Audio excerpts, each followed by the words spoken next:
The knee slide is one of the most common and effective passes in Jiu-Jitsu. If you've been training any amount of time, I'm sure you've had your guard pass the knee slide. Let's fix that and look at how to defend and prevent the knee slide.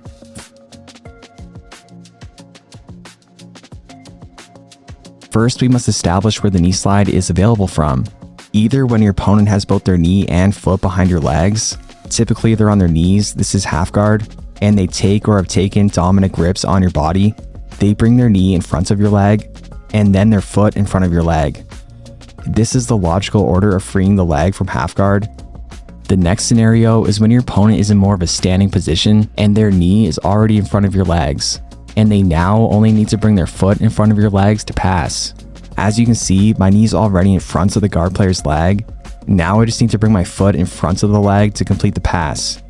For simplicity, we'll label this position as being on the knees and this position as standing. Now that we've established that, let's move on to how to defend the knee slide. In Jiu-Jitsu, use your arms and legs as both offense and defense. What determines whether your extremities are being offensive or defensive is what they're actually doing. What purpose or objective are they serving or need to be serving? But everything starts with defense, and you need to be defensively sound to actually pull off the techniques that you want to utilize. Let's start off with how to position your arms to prevent the knee slide. You need inside position. I divide inside position into two categories. One, control of the inside space, where you position your defense on the inside of your opponent's offense. 2, inside position grips, where you take offensive grips inside your opponent's defense. You must first defend and then attack. Or in other words, you must control the inside space and then take inside position grips.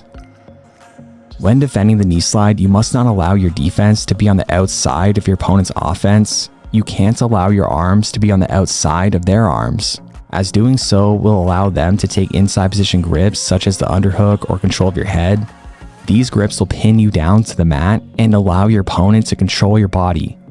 These are the grips you primarily need to look out for and prevent: the crossface and the underhook. Although your opponent can control your head with more than just their arms, they can also control your head with their own head. You can't allow this either, but if they do get there, the same principles apply. Position your defense on the inside. It's important to understand the following. You can never let someone grab your head. This is rule number 1. This is too much dominant control to give your opponent, whether your opponent is standing or on their knees. Say no to head control. When it comes to the underhook, it can be a little more nuanced.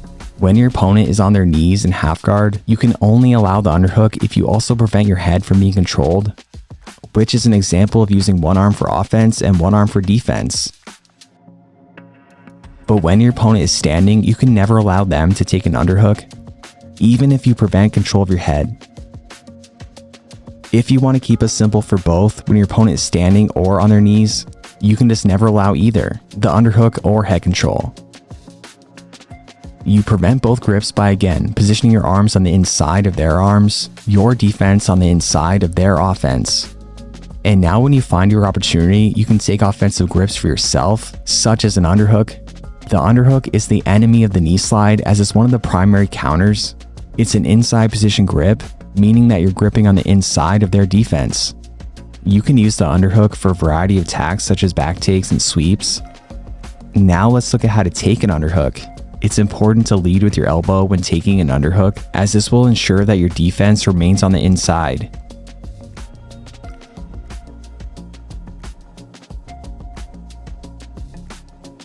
If you lead with your hand, you risk it getting trapped in the process, or your opponent circling in their offense to take an underhook for themselves. Although if your hand can be quicker or it's all that's available at the moment, it can be worth the risk and it can be successful, but leading with your elbow should be first priority as it's more defensively sound. It's important to be patient when searching for an underhook and prioritize defense over offense. Prioritize control of the inside space before taking an inside position grip, so that you can take a nice deep underhook and lessen the chance of your opponent countering. As long as your defense remains on the inside, you should be safe.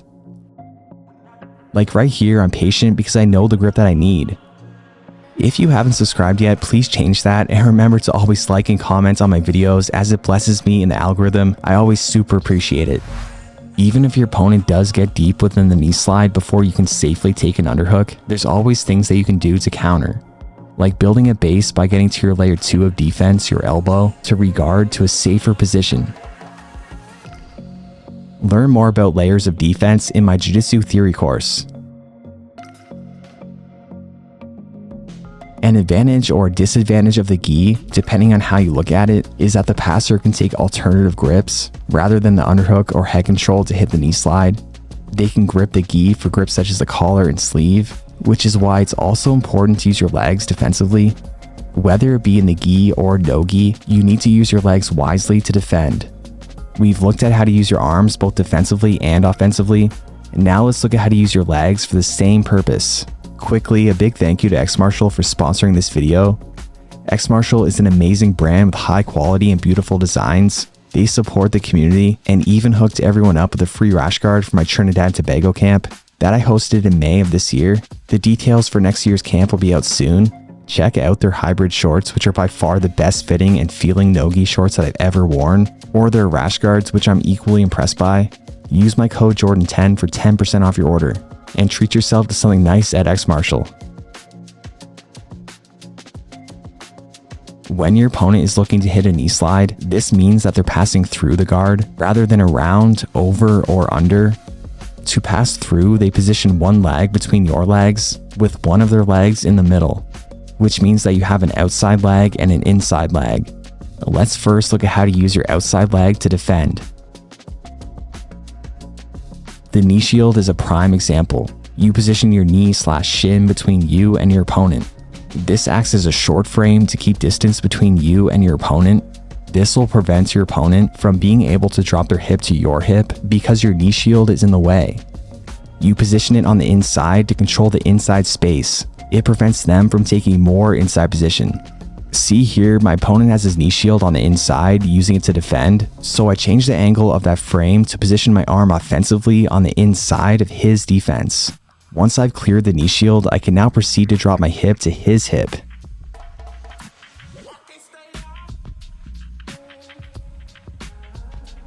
Your extremities can either grip or frame, and the knee shield is a great example of framing.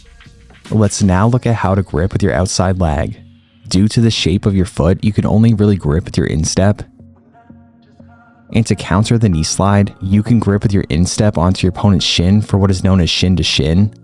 This now positions both your legs on the inside of theirs, and it can be used both defensively and offensively. This will better control your opponent's leg and make the knee slide much more difficult, as well as allow you to attack using it.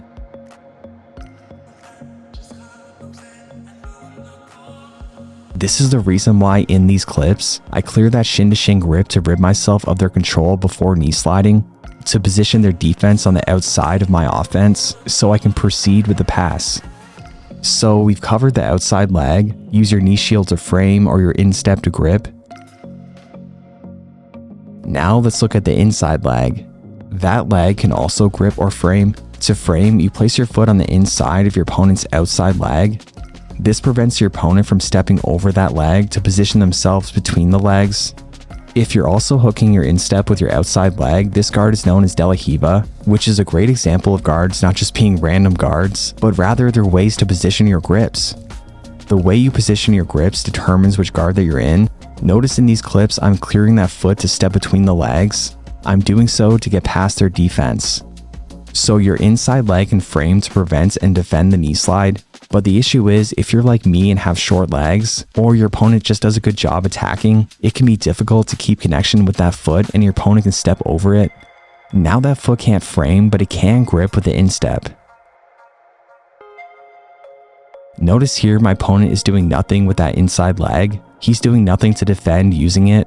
He's not using what's available, and I can pass without that leg getting in the way. If he had hooked my leg with his instep like you see me do here, he may have been more successful defending. Hooking your instep with your inside leg is called reverse De La Hiva, which again should prove that you shouldn't view guards as just random guards to learn, but rather important tools to use when you need to. Reverse De La Hiva will control your opponent's leg and make it more difficult to drop their hip down to yours, similar to the knee shield. Although it is possible to still knee slide against reverse De La Riva, it's much more difficult to do so. What will make it even more difficult, if not impossible, is to also grip their leg with your arm of the same side underneath your own knee. This will prevent your leg from being pinned flat onto the mat because your arm is in the way. As your opponent pinning your leg to the mat makes it more difficult to both keep your instep hooked onto their leg and changes the angle of that leg so you can't frame with it. You can't let that leg get pinned down to the mat. However, if you commit only to gripping their leg, it may allow your opponent to grab your head, which is why you need to balance protecting your head with your arm and using it to keep your leg elevated, depending on how your opponent is looking to attack. If your opponent does manage to get deep within their slide, using that arm underneath their knee can also be a great tool to use to stop them. You can use it to stop them from pointing their knee outward, which is needed to gain distance to clear their foot, as well as drop their hip down to your hip. Let me know what pass you'd like to see me make a video about defending next, and make sure to sign up for my newsletter for free jiu-jitsu tips every week. Alright, thank you for sticking around to the end of the video. If you're still here, please leave a comment or a fist bump, and I'll see you guys next time.